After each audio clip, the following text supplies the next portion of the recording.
sa loob ng halos magdadalawang taon ng paggamit ko ng XRM, ito yung ride na masasabi kong malungkot.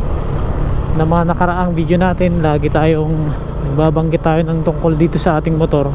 Wala tayong mga nababanggit na mga negative tungkol sa ating motor at tungkol sa mga magagandang view na ating napupuntahan, mga lugar na napupuntahan natin dito mismo sa amin sa Masbate. Ang halos lahat ng panahong nag-ride ako noon ay masaya, nakaka-enjoy. Pero ito yung ride ngayon na masasabi kong malungkot. Alam ko hindi na ito related sa ating vlog kasi motovlog tayo. Dapat halos lahat ng vlog natin ay patungkol sa motor. Pero ito na rin lang at motor din naman yung ating dala. Pero hindi ito tungkol dito sa mga issues na na-encounter ko sa motor. Hindi rin ito tungkol sa mga negative na pwede mong ma-experience sa pagmumotor. Pero ito ay na-experience ng ilan sa atin at kahit na ako ay na-experience ko ngayon na mag-ride na malungkot. Ang ride ko ngayon guys, pauwi sa aming lugar, kasabay ng aking pagbisita sa aking mga kapamilya doon, ay yun na rin ang pagdalaw ko sa aking namatay na ama. Ngayon ay August 2 at siya ay namatay kahapon, August 1, alas 5 ng hapon. Mga ilang buwan rin na halos nakahiga lang siya, halos hindi na siya makapagsalita. At kahapon nga, nung time na wala ako doon, ayun, nawala na ang aking pinakamahal na ama. Nakakalungkot kasi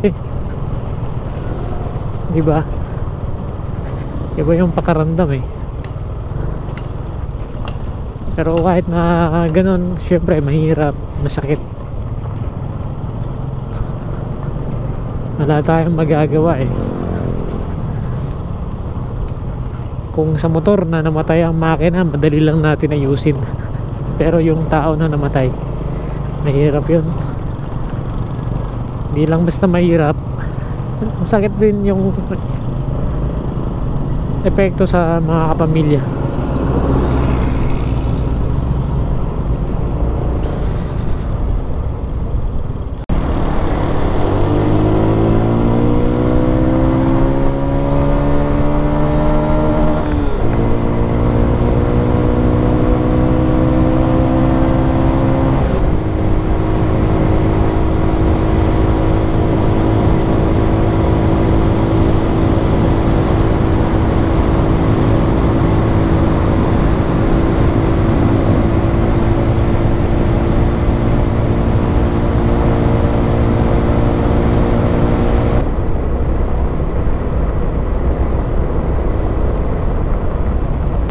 Ngayon guys ay nandito na tayo sa aming lugar. Dito na ako sa Kalanay.